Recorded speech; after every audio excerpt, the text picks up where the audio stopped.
I do want to say a couple of things. I thought that the issues raised in these papers were of such a, such a provocative lucidity, and they raised such fundamental issues, and that one could also almost see them as some kind of prism through which we can look back at these incredibly productive 2 or 3 days that those of us who participated in the workshop as well have experienced. And if I had to sum up, or if I had to single out one single issue that I felt was weaving like a thread through these 3 papers, and that gave an incredible impulse, I think, to those of us who've been thinking about globalization and the global over these last few days, then it was, and this was truly something that we hadn't thought about, I think, sufficiently before, it was the issue of the relationship between the global and language. More specifically, and when I say language, I do not mean language understood in its expressive function. And Ranjana, in her paper, reminded us, of course, of the dangers involved in confusing language with its expressive function. But while over the last 3 days we have understood globalization and the global as a set of operation and practices, I think what perhaps hadn't been sufficiently understood and theorized was the way in which these practices need to understand language. Yeah, language too is a practice, language too is a global practice, language too is involved and has stakes in the politics of globalization, language too is political.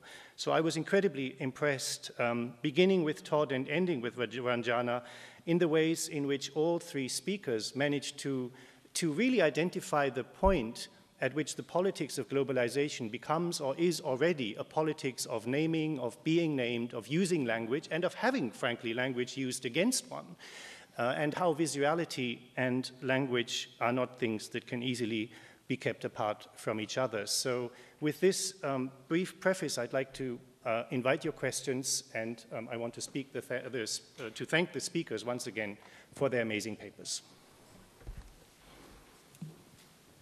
So,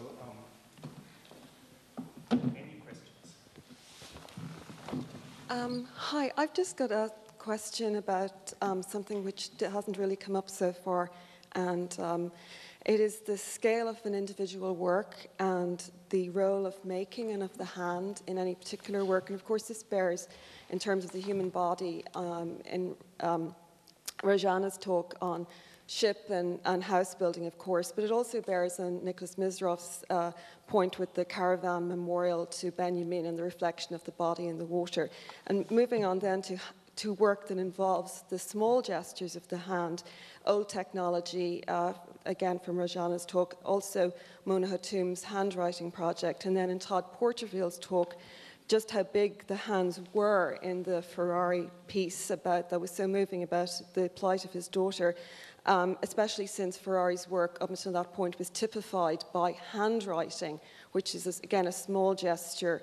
And also all of that handwriting was done in A4 sheets, which was within the compass of the body. And then going back to a paper from earlier this afternoon, David Roxburgh's point about the importation of the apparatus of the camera, which bears again on old technology. So I found myself wondering how the importation of a technology that again depended on small gestures of the body affected the development of lacquer and watercolor painting, and I found myself fascinated by the recalcitrant portrait painter that chose to stick with the photograph was characterized by lacquer painting on pen boxes that contain pens. And I was just wondering how all of this these random thoughts that I'm sort of spewing out here, how all of this might bear on globalism. I haven't a sense of by any means, but I was fascinated by, again, to refer to Nick Misrov's talk when he referred to the portraiture of the self that has emerged with the cell phone, how you actually made that gesture of holding up the cell phone in the hand. You can only go a arm span from the body, and yet you're making that portrait sense within the body. So this was just a sort of a thread that I had just put out there. Thank you.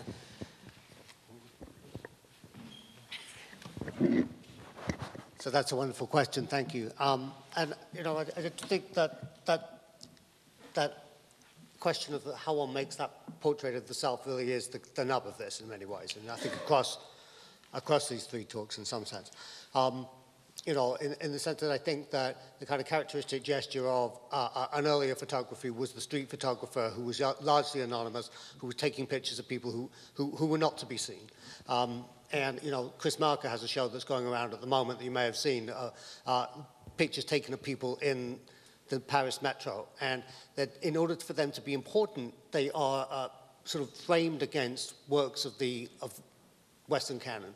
So that there are women going home from, you know, evidently in a state of exhaustion from various forms of labor, who are framed next to portraits by Ingres and Delacroix and so on, as if this is the way to make these people important. And again, this is classic kind of like hidden camera Leica style, right? And what I see in the sort of that younger generation in particular of people is this, as you say, right? Which is it's an awkward gesture. It takes up space. It intrudes. It's self-affirming. It claims physical space and image space and identity space. And it's a kind of interesting form of a certain, you know, why I call it photo graffiti is in the sense that these are images that are largely not made to be preserved. They're rarely made into material form. They might be shared via email or by Tumblr or by Facebook. They're relatively rarely printed. So we have a kind of a really interesting archival question, which is, how does one know these works that are literally in camera, right? You know, what claim can we make to know those, and how would we approach? And I think that's going to then involve, rather than claiming some form of photographic canon that will emerge, one's going to have to go and speak to people and say, you know what, we need to organize a show that's about self-portraits that you've made with cameras. And we've seen a lot of gestures of that kind where people have been given cameras to make work. But usually that's work turned outward. It would be interesting to see a show that was used specifically to have people shaped to do that. And that Tumblr site sort of accidentally has become that. And so it's a very striking set of images where people tell these stories in a side of A4.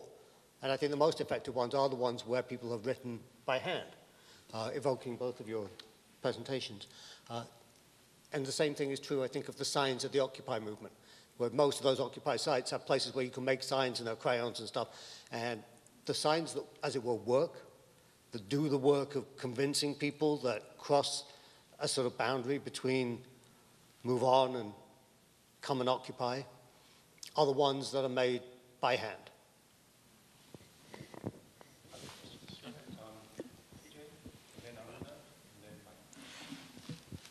Actually, can I address just the last question? I would say that I appreciated your description and putting your finger on that.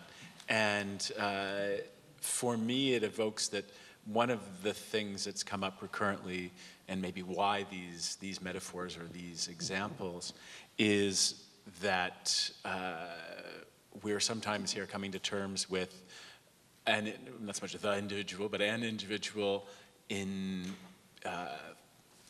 confronted with either let's say the global or globalizing forces. And in that respect, maybe it's worth saying that the bits I took from Derrida about globalization come from a larger reflection on his part regarding questions of sovereignty. And in that case, it's a question of it's an interesting and problematic dynamic for him, because he talks about a longer history of a sovereignty of kingdoms or nations or large collectives, and then a sovereignty of individual, which only gets, or the, let's say, integrity of an individual, which comes with human rights on this worldwide-ized scale only after World War II, and that those tensions between the two maybe are what give rise to the observations that you're naming. Thanks, everyone. Those were three really amazing and really provocative presentations, so thank you for that. I have two questions. One is for Nick. You said something to the effect of that we haven't yet arrived at a way to represent the autonomy of the anonymous, which is a really very provocative phrase. But I'm wondering if it's not really a question of rather maintaining the non-representability of the autonomy of the anonymous. Isn't it the political question about trying to define a space of that's post-representational or non-representational. And also that's become now a question for the politics of aesthetics too. So don't we want to get beyond representation? And then a second question to Ranjana,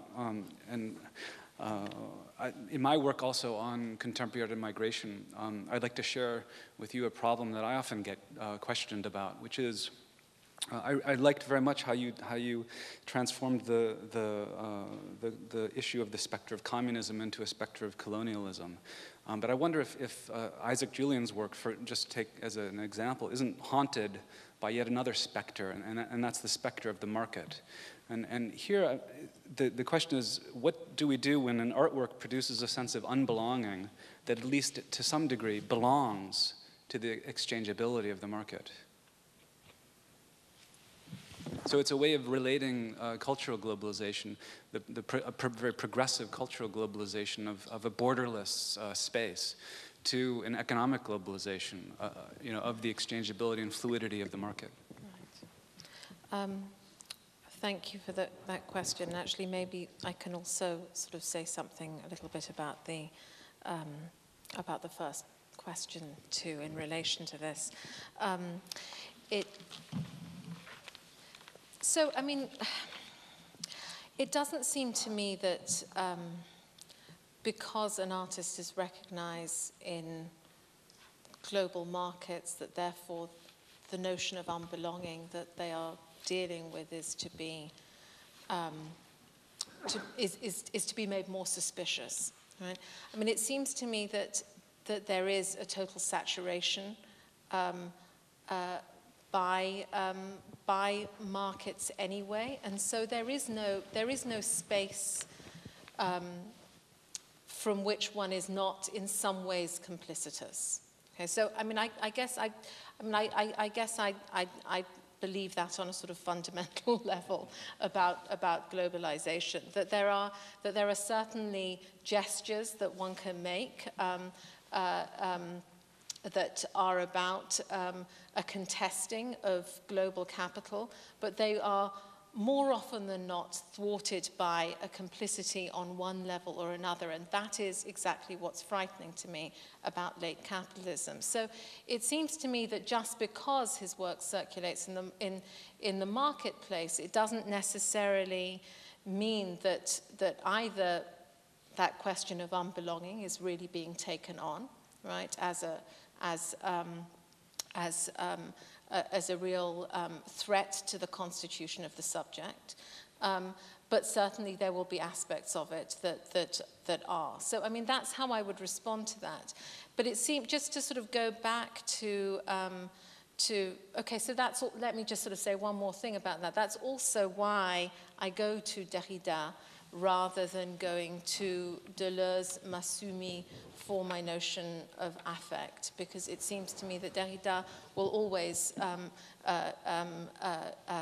demonstrate the forms of complicity that are present in any gesture that we make, and that there has to be an engagement with the problems that are there, rather than a notion of affect that seems to think that it can exist beyond this sort of level of saturation. Okay, so that's on the question of scale. It does seem to me that the labor of working with older technologies that are presented in some of the works that I'm thinking about are presented precisely as cumbersome. And I mean, I was sort of thinking about this when Nick was talking about the Singer sewing machines, that there is a kind of labor of engagement with the forms of the technologies that are, in a sense, about shaping the epistemes that we cannot not want to work within a Spivakian language. Thanks, TJ, for that really, really smart question. And I think that exactly the stakes between the two positions that you outlined and I outlined, I think that's the space, right? I mean, I think that's what's going on right now. So I don't have And I don't even want to pose a solution to that. I think that's exactly the stakes of where we're at. It seems to me that the question of representation might also want to be framed as a question of political representation. And I think what's precisely interesting about the current state of Occupy is the sense in which representation is being refused. And then one has seen in the Arab Spring and the aftermath of that, the question of representation necessarily re-emerging and becoming extremely complex in terms of what the Tunisian elections and what may or may not be happening in Egypt in relation to that. Who claims to represent the people in the circumstances that have unfolded? What would it mean in this country where the vocabulary and the political legitimacy of the sovereign people, to gesture to Todd's gesture on that, but I thought it was really well taken, would be a very different kind of thing. And so I think what's precisely important to me at the moment is keeping that space open. It's not closing it down. Is not moving to what everyone keeps wanting there to be, which is a demand. Because to whom would one make that demand? Right? Congress? New York State government?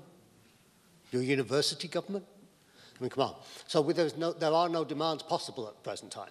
But what I really find is intriguing is the possibility that one at least has opened a space in which it's possible, for the first time in a very long time, to have that discussion about the status of representation, right? Again, I'm fascinated by TJ and Nick bringing up the Occupy Wall Street, and I'm glad it kind of came out over the course of the 2 days.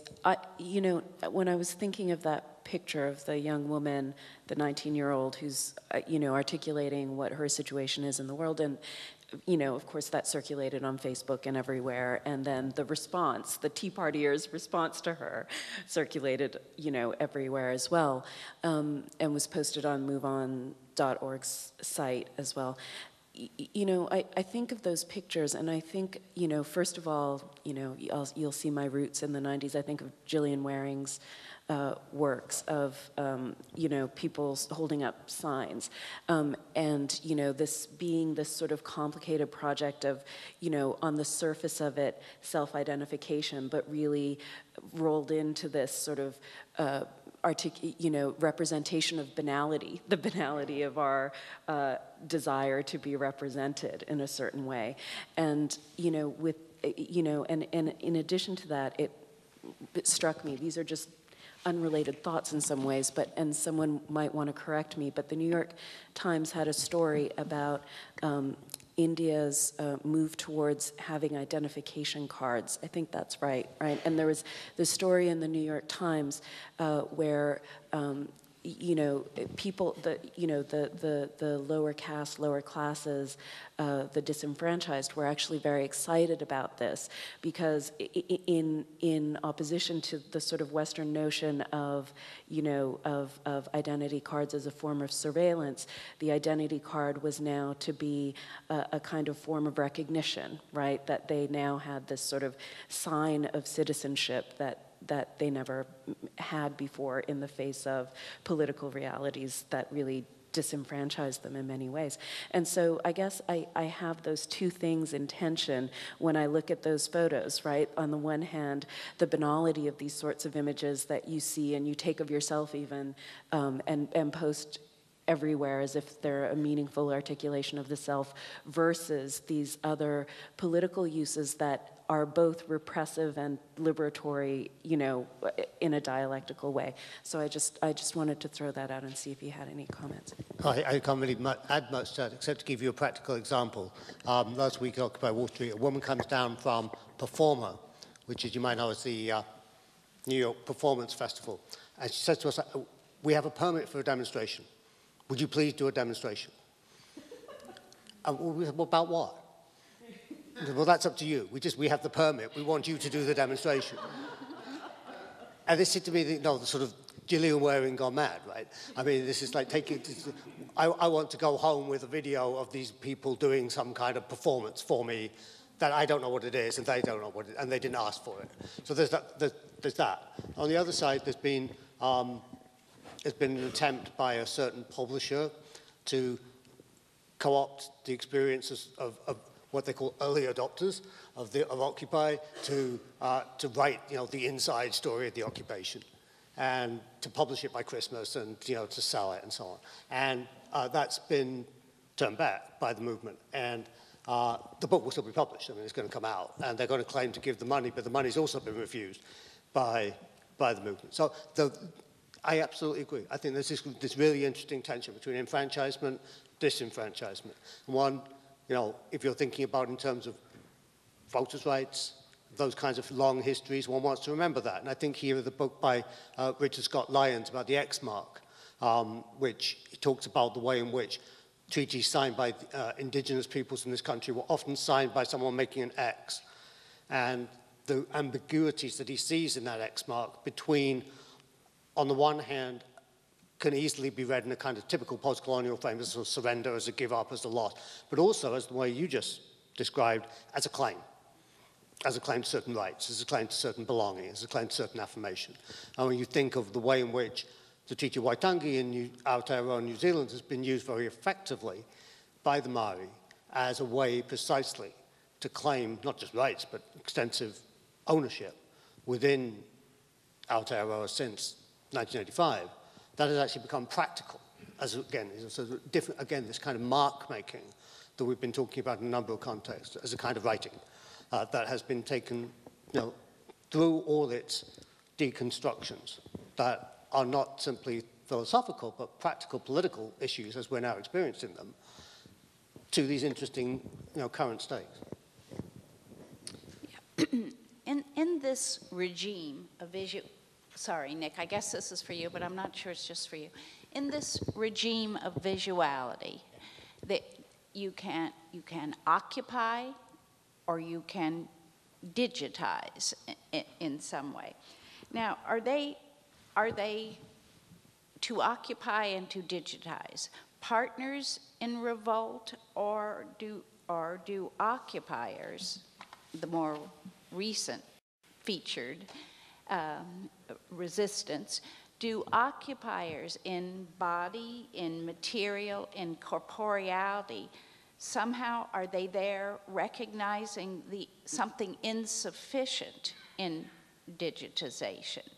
And if you're going to think of them as binaries, if you're going to think of them as poles and not partners, then when you talk about works of visual art, are they something that, I don't want to say bridges, but somehow I'm going to place them between these two infinitives, to occupy or to digitize?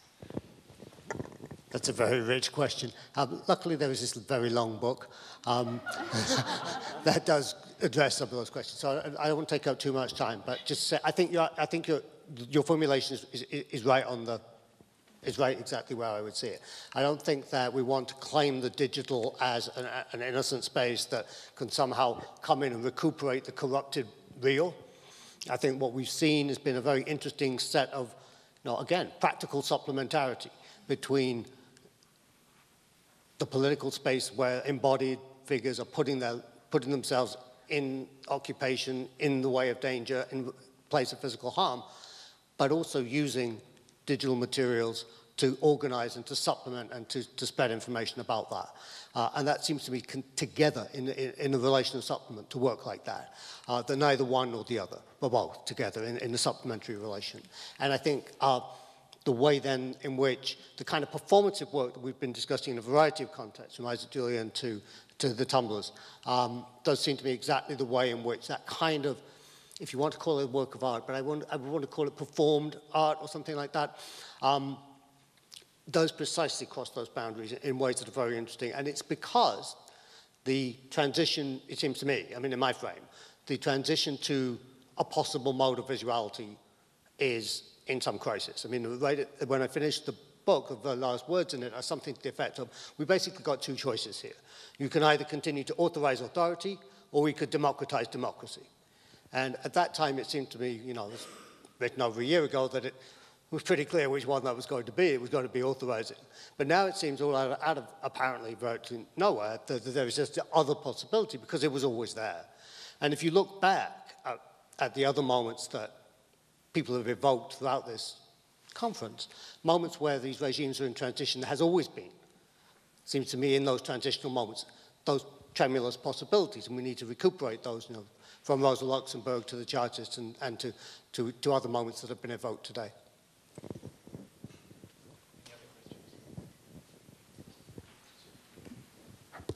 Hi, thank you for those three really, really terrific papers. I was just thinking, and it follows a bit on Michael's question. We're talking a lot about the changed nature of, this is primarily for Nick, but I would love to hear what anyone has to say about this. We're talking primarily about changed forms of representation, sort of the digitization of representation, the representation of self. But what I found really striking was at one point, Nick, you said something about a desire for an archive, which presupposes that these new kinds of representations are supposed to take the same kind of do the same kind of work that old kind of representations do. And what I mean by that is that they're supposed to be around forever, and that we're supposed to be able to come back and access them. And I'm not sure that the makers of these kinds of digital things care about that. I mean, I know I have thousands and thousands and thousands of pictures of myself and my dog, me in France, me here, me there, me next to Keith, me next to Michael, me next to whomever, on my phone. And chances are I've probably ever, after clicking and posting on Facebook or wherever, never looked at them again, which is different from a photo album where I would go and open up the thing or do the thing. And so I guess my question is, why the archive, or whither the archive, or do we need an archive anymore? Is there a different, are representations now made to be really just completely ephemeral, to go away when you change your phone provider? I mean, I'm really curious about that question. What is the question? I think it was you and then potentially. So the internet is an archive, right? I mean, if it's anything, it's an archive. There is also the Internet Archive, which archives the internet. I think that there's a kind of archive fever that's very palpable in the present moment. Virtually nothing has begun before people begin archiving it. So, there's a Twitter archive. The Library of Congress now archives tweets. So that, yes, you can go, we'll be able to go back and, trace the Iranian Revolution through its tweets and so on. Well, this archive may very well be utterly unmanageable, but then the archive always was. However, I mean, one's known that however apparently ephemeral the trace that one's attempting to work within the archive is always larger than anyone could possibly manipulate. So there's that. I think also that one wants to broaden the concept of the archive. I mean, the most effective archive that we have is the atmosphere, which is an extraordinarily accurate archive of human activity. And it's registering something rather palpable, right?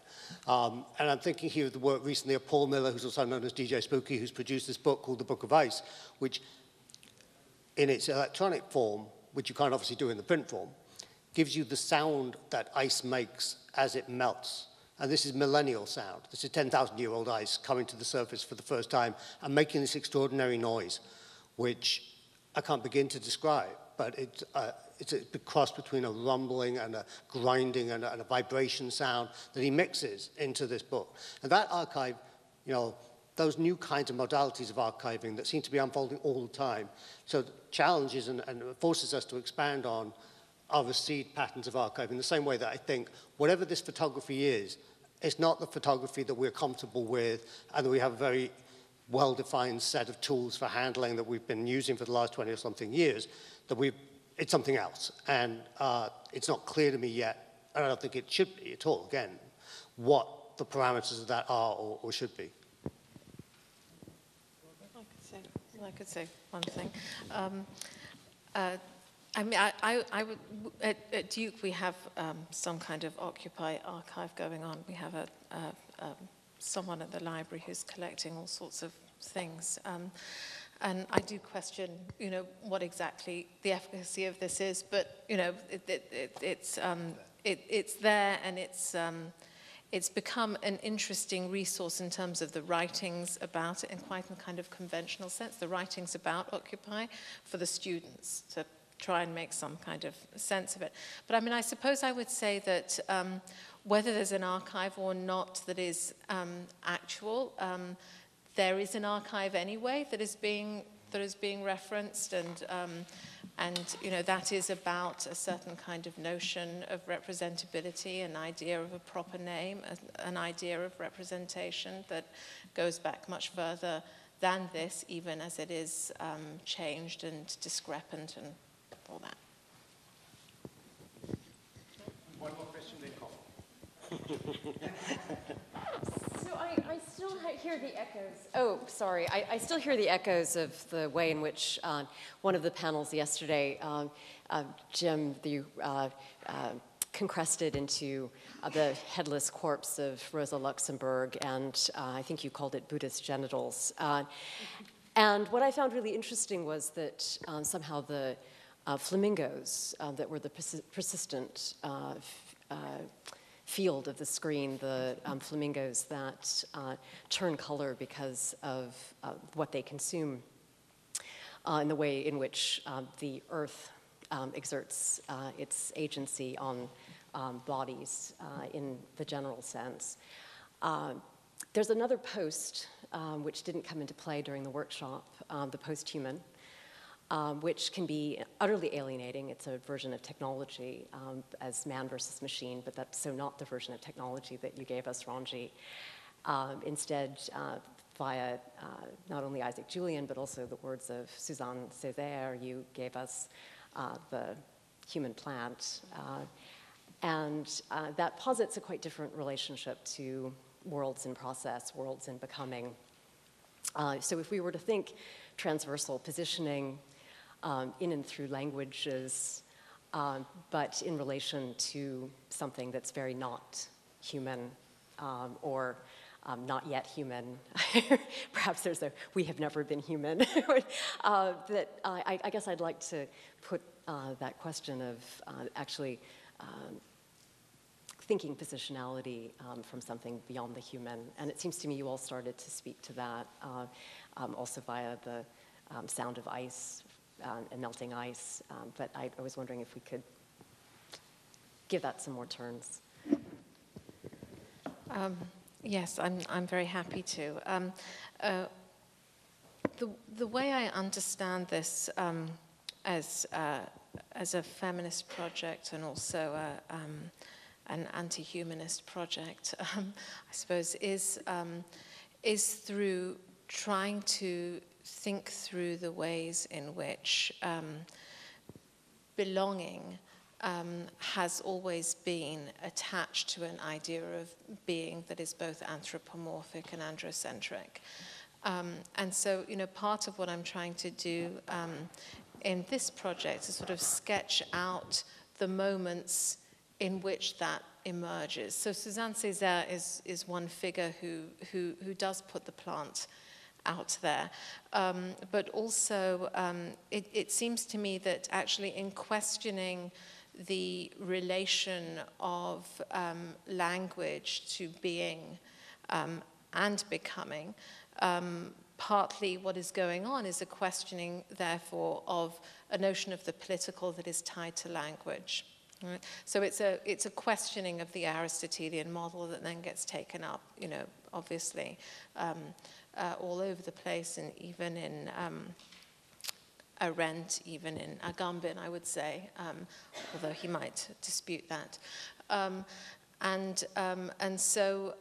So really what I'm trying to understand is a notion of the political that may actually rest on moments of decision about relation to questions of sexual difference, reproducibility, the future of the planet, that are thrown up in relation to this attempt to address the problem of earlier technologies.